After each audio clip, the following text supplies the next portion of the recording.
tornado warning for Anderson County, Knox County, Morgan County, Rowan County until 9:45 p.m.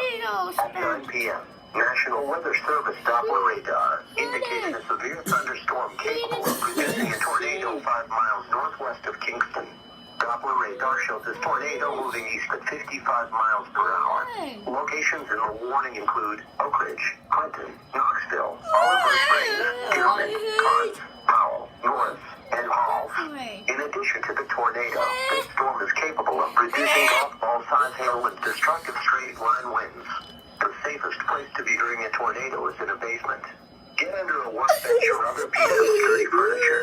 If no basement is available, seek shelter on the lowest floor of the building in an interior hallway or room such as a closet. Use blankets or pillows to cover your body, and always stay away from windows.